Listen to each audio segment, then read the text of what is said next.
It was supposed to be just another quiet evening for Daniel. Cross, a self-made millionaire who believed that money could buy peace. The city buzzed outside the glass walls of his penthouse restaurant, but inside it was silence, elegance, and solitude. He sat alone at his favorite corner table, the same one he'd occupied every Friday night for the last 3 years. No noise, no distractions, no emotions, until she appeared. A small voice broke the silence. "Sir, can we sit here for a moment? My brother's hungry." Daniel looked up, irritated. Standing before him was a little girl, no older than 8, holding the hand of a boy barely 4. Their clothes were torn, faces smudged with dust, and eyes too honest for a world that had already turned its back on them. The waiter rushed forward. "Sir, I'll take care of this." But Daniel lifted his hand. "It's fine," he muttered. He didn't know why he said it. Maybe it was curiosity. Maybe it was guilt. Maybe it was that tiny, almost forgotten piece of his heart that still remembered hunger. The girl guided her brother to the chair across from him, whispering a soft, "Thank you." She didn't look around the expensive restaurant, didn't marvel at the chandeliers or the golden plates. She only focused on her brother, tucking a napkin under his chin, carefully breaking bread into pieces small enough for his tiny hands. Daniel watched, silent. When the waiter brought food, the boy devoured it with wide eyes. The girl waited, letting him eat first. Daniel noticed her hands trembling slightly, but she smiled anyway, that kind of smile that hides pain so deep it hurts to look at. He leaned forward. "Why didn't you eat?" he asked. She looked up at him, surprised. "I will, when he's full." Something inside Daniel cracked. He had everything: money, fame, a mansion bigger than most people's dreams. But as he watched those two, children share a single plate, with more love than he'd ever felt, he realized he'd been starving for something too. Then she said the words that changed everything. "My brother and I used to eat here before Mama got sick." She said rich people have big hearts. Was she wrong?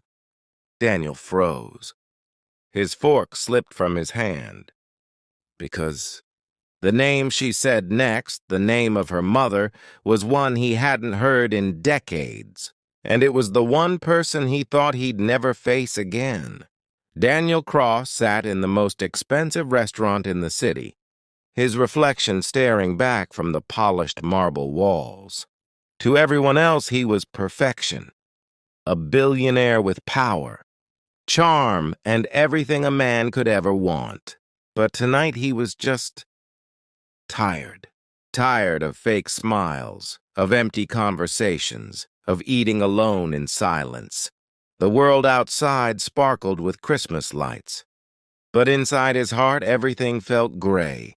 The waiter approached softly. "Would you like your usual, sir?" Daniel nodded, eyes distant.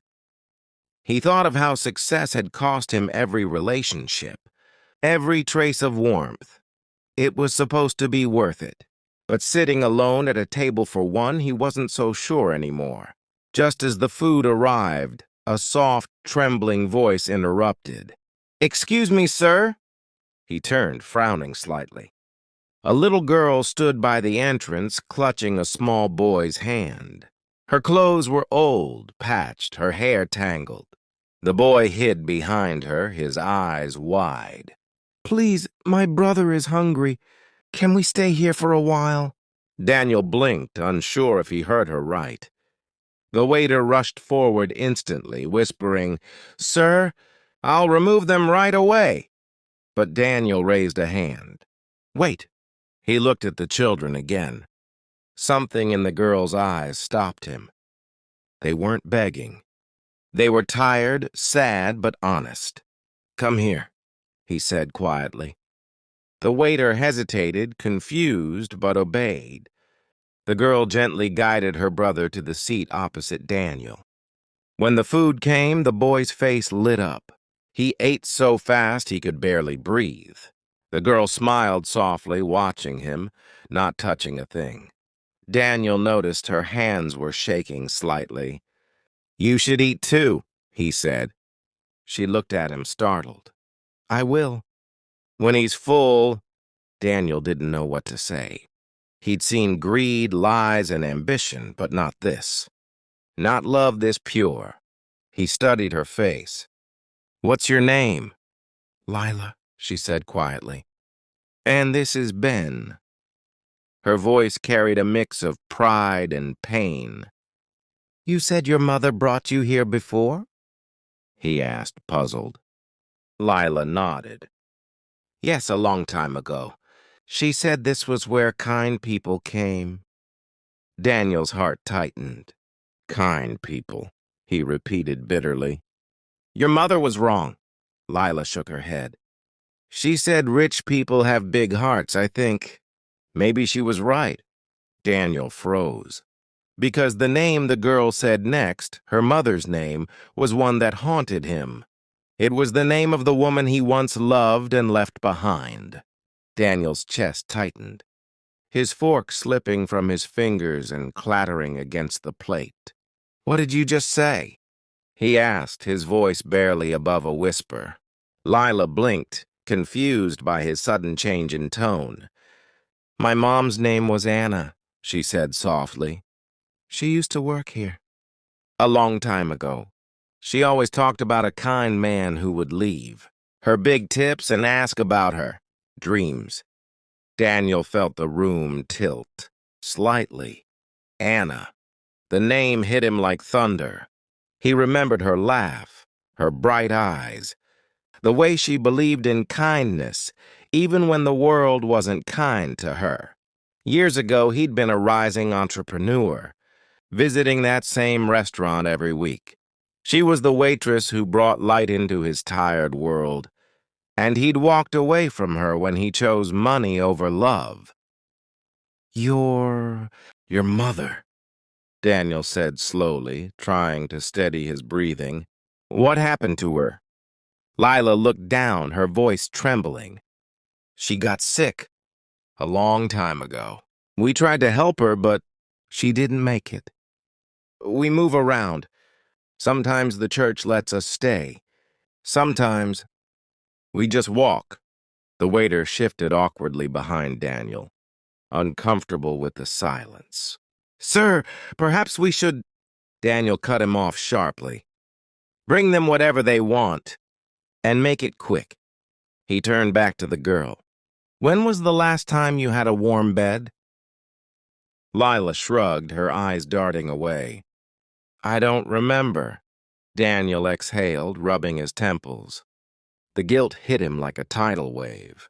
He'd built empires, donated millions to faceless charities, yet somehow he'd ignored the one person who had once believed in him before he had money. He looked at Lila again, and it felt like seeing Anna's eyes staring back at him. "You said your mom worked here," Daniel murmured. "Do you know who your father was?" Lila shook her head slowly. "Mom never told us. She just said he was a good man who lost his way." Daniel's throat went dry. He stared at the children in disbelief, his heartbeat quickening. Lila's face, Ben's hair, Anna's words echoing in his head. A cold realization began forming in the pit of his stomach, one that made his breath catch. What if he wasn't sitting across from strangers, but from the children he never knew he had? Daniel sat frozen, his mind spinning faster than he could think. The soft hum of the restaurant faded into nothing but the sound of his own heartbeat thundering in his ears. He looked at Lila again, her eyes, the shape of her face, even the way she smiled nervously when the waiter brought her a new plate. It was all too familiar. "You said your mother's name was Anna Reed?" he asked quietly, leaning forward. Lila shook her head. No, Anna Miller. But she did mention once that her real last name used to be something else. She never explained why. Daniel's stomach dropped. Reed. That name. His name. The one he'd abandoned her under when he chose business over love. Did she ever show you a picture of him? Your father?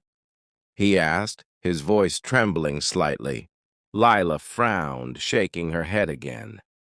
She burned it before she died.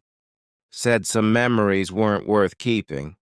Daniel swallowed hard, staring down at his untouched meal.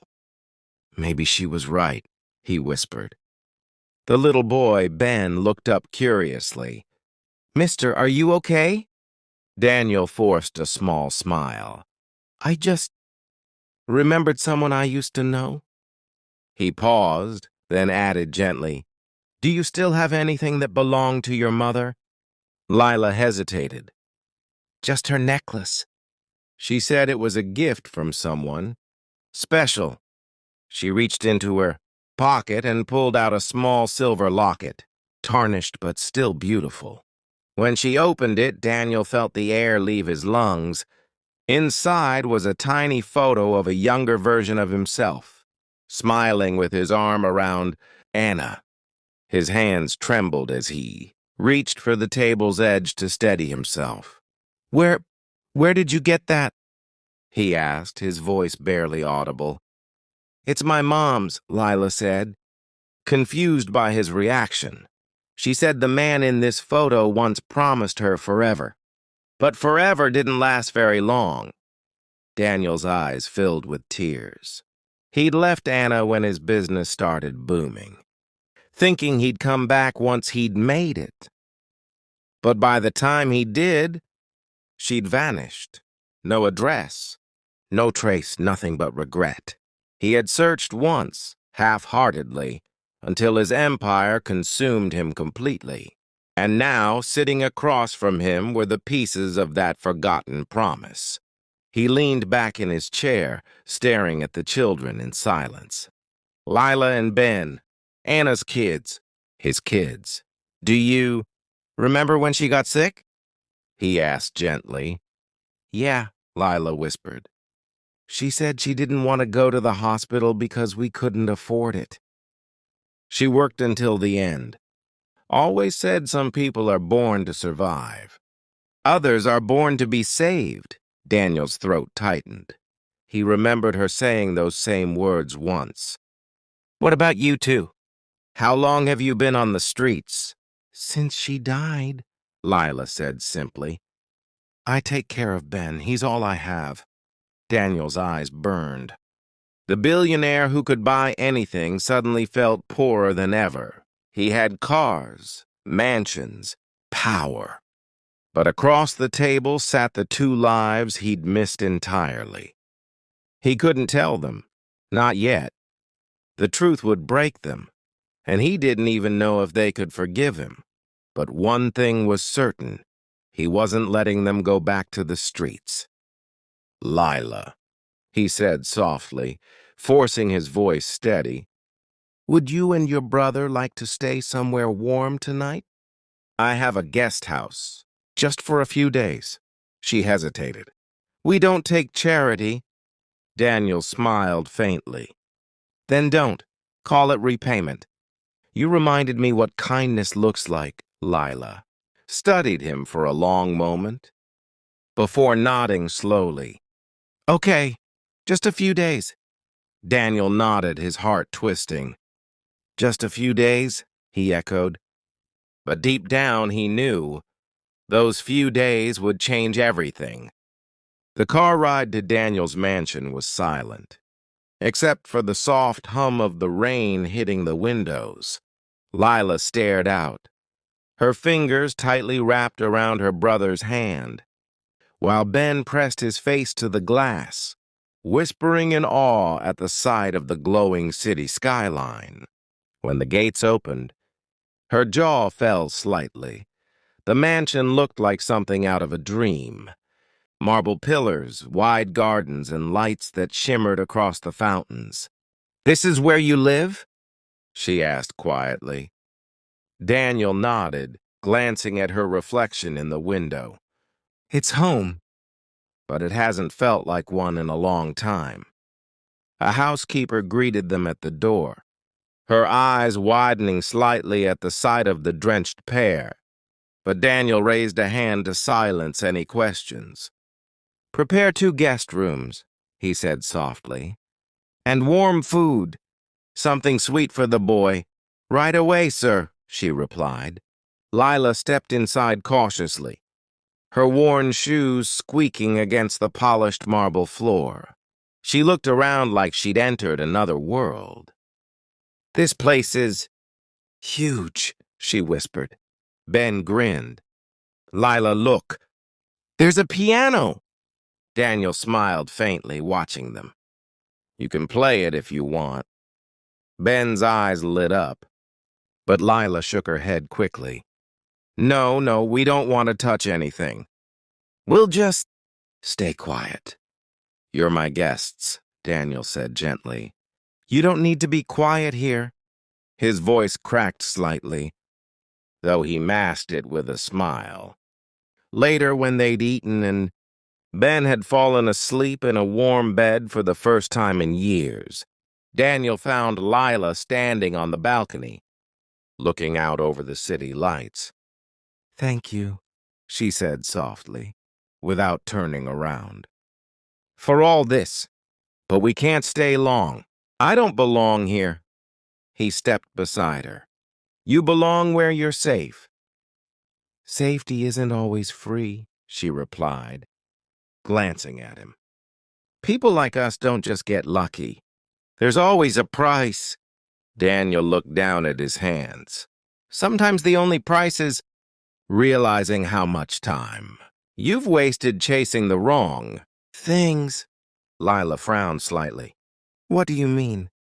He hesitated. "There's someone I wronged a long time ago. I thought I had forever to make it right. But life doesn't wait for you to be ready." Her voice softened. "Then maybe helping others is how you start over." He smiled faintly. "You sound like someone I used to know." Lila turned to face him. "Maybe she'd want you to help people now." Daniel looked at her, really looked, and for a moment, it felt like Anna was standing before him again. The same eyes, the same quiet strength. It broke something deep inside him.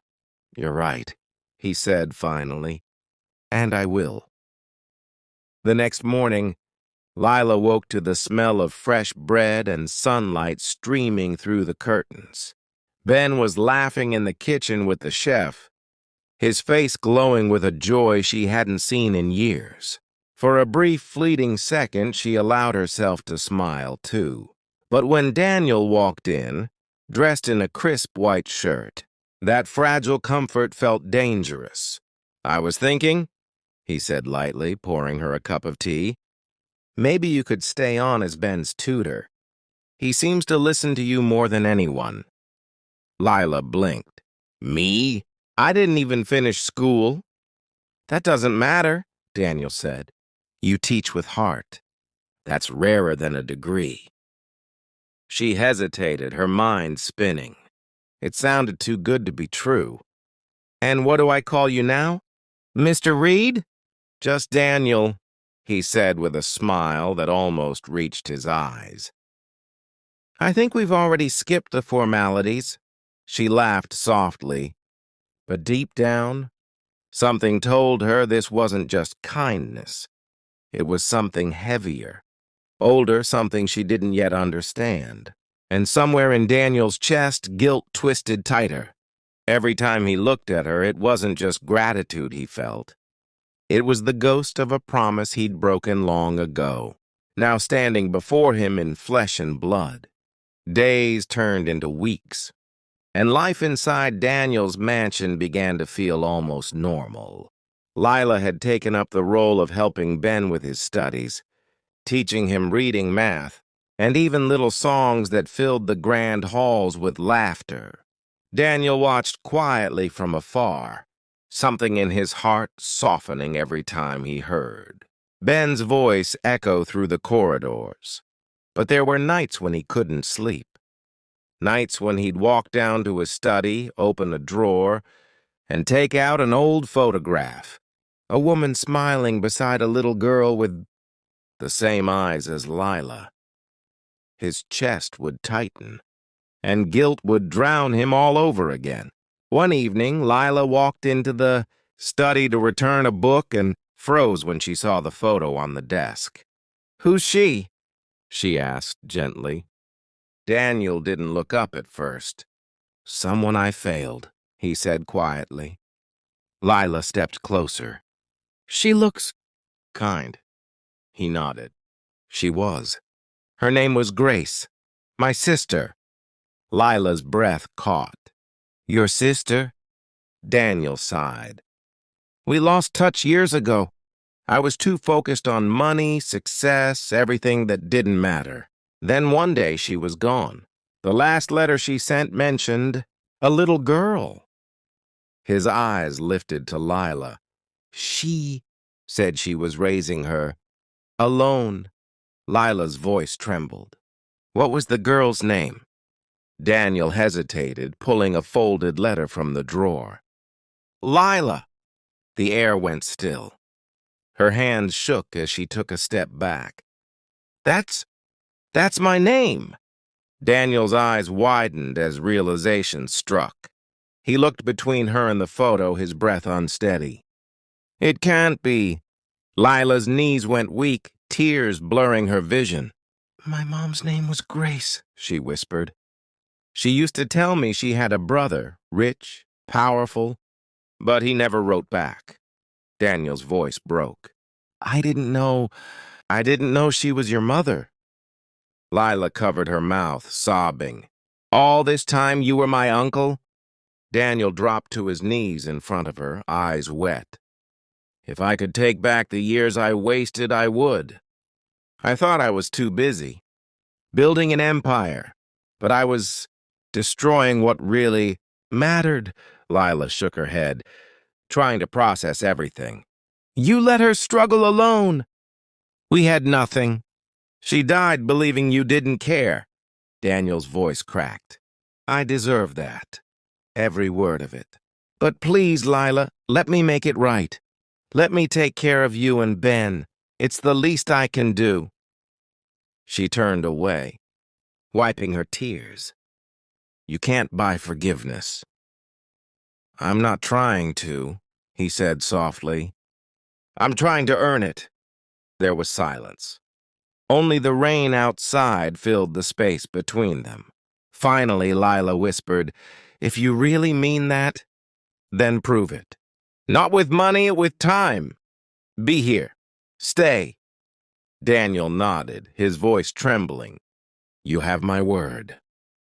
That night he stood by the balcony, looking at the storm clouds rolling in. For years his mansion had been filled with gold and emptiness. He didn't know if he deserved it, but he knew one thing: he would never let them go again. But now, for the first time, it held something real: family, forgiveness, and a second chance. The next morning, Daniel woke up earlier than usual.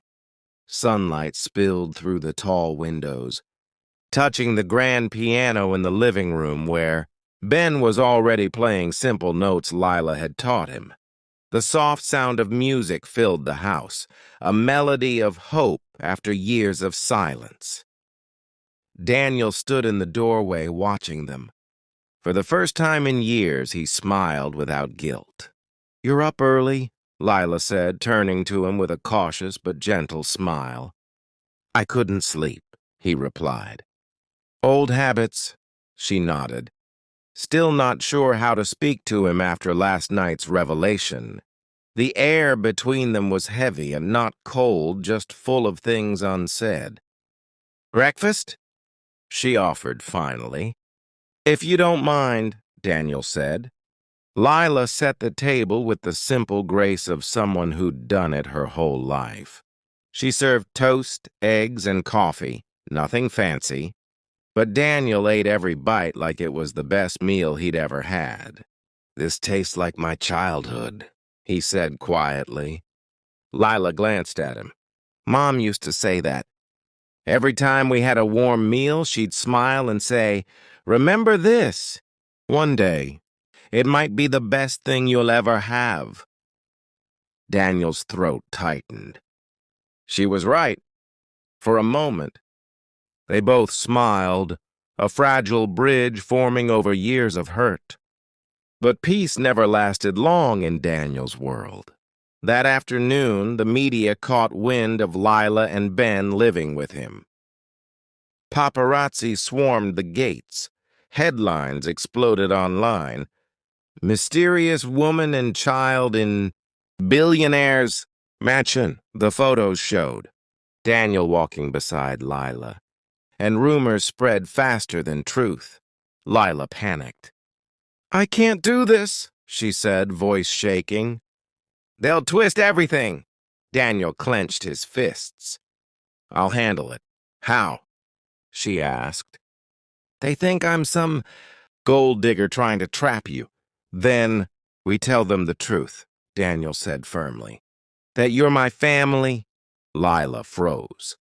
"You'd tell the world that?" "Yes," he said. "I lost one sister because I kept my heart a secret. I'm not making that mistake again."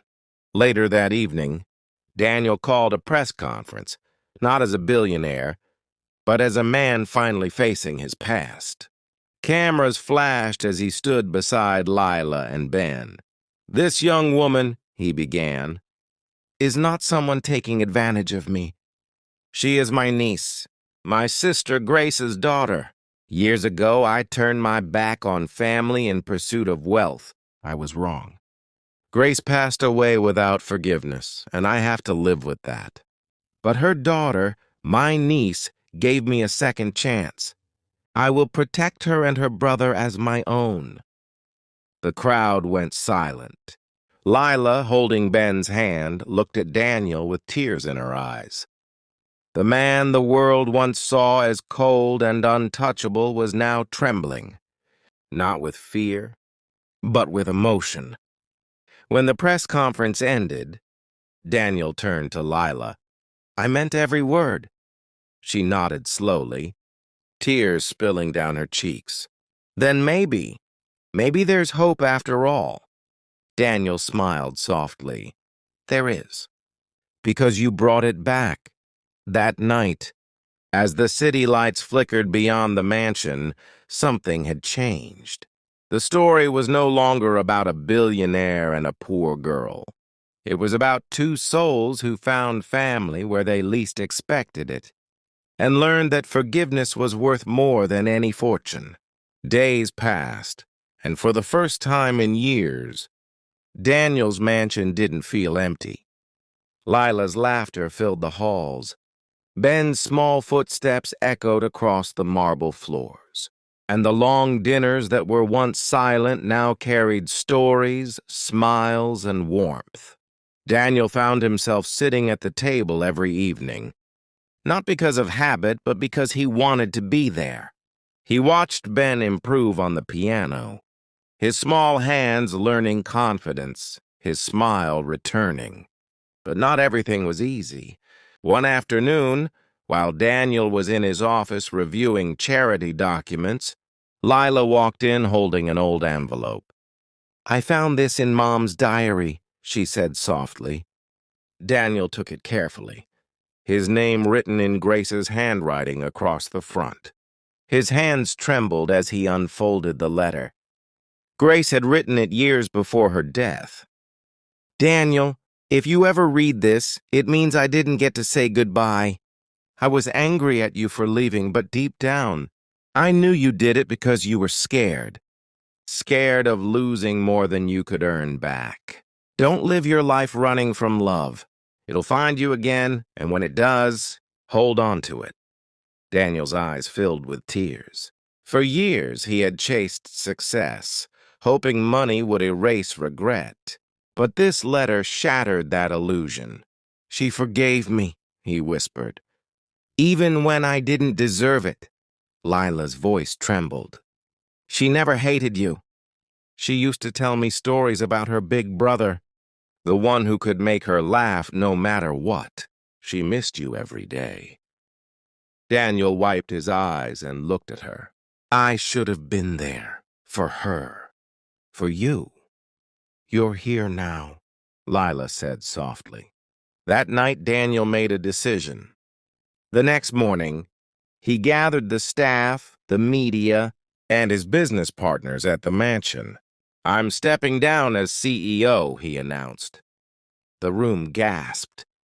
Effective immediately, I'll dedicate my life to something that actually matters, helping the people I once ignored.